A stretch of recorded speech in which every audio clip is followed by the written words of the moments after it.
Welcome back to Queen's kitchen. ఈరోజు మన కిచెన్లో టేస్టీ కాకరకాయ ఫ్రైని ఎలా ప్రిపేర్ చేసుకోవాలో చూద్దాం. దీనికోసం ముందుగా 1 కేజీ వరకు కాకరకాయలు తీసుకొని వాటిని శుభ్రంగా వాష్ చేసేసి ఇలా చిన్న చిన్న పీసెస్ లాగా కట్ చేసి పక్కన ఉంచుకోవాలి. ఇప్పుడు ఇందులో కాస్త ఉప్పు, పసుపు, చింతపండు, కొద్దిగా మజ్జిగ ఇవన్నీ కూడా వేసి బాగా మిక్స్ చేసేసి స్టవ్ వెలిగించి స్టవ్ పైన పెట్టేసుకొని ఈ మజ్జిగ అంతా కాకరకాయలు పీల్చుకునేలాగా కుక్ చేసుకోవాలి. ఇలా డ్రైగా అయిపోయాక వీటిని తీసేసి అందులో చింతపండు ఏమైనా నలకలు ఇవన్నీ ఉంటే తీసుకొని పక్కన పెట్టుకోవాలి. ఇప్పుడు ఒక మిక్సీ జార్ తీసుకొని అందులో కొద్దిగా ఎండు కొబ్బరి, ఎల్లిపాయలు, కొద్దిగా జీలకర్ర, ఉప్పు, కారం, కొద్దిగా బెల్లం పొడి ఇవన్నీ కూడా వేసేసి మనం కొబ్బరి కారం రెడీ చేసి పెట్టుకోవాలి.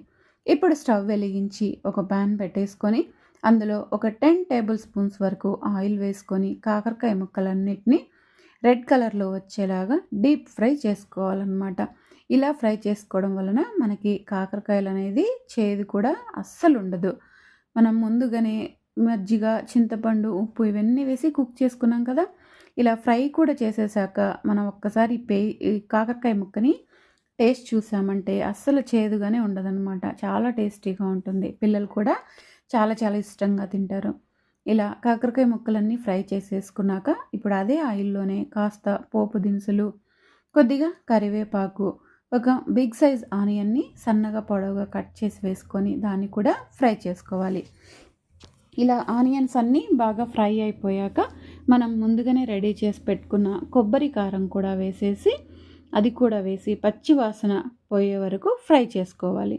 ఇలా కారం కూడా ఫ్రై అయిపోయాక అందులోనే మనం ముందుగా వేయించి పెట్టుకున్న కాకరకాయ ముక్కలు కూడా వేసి బాగా మిక్స్ చేసేసి ఒక 2-3 మినిట్స్ అలా స్టవ్ మీద ఉంచేసి స్టవ్ ఆఫ్ చేసేసుకుంటే మనకి కాకరకాయ ఫ్రై అనేది రెడీ అయిపోతుందన్నమాట.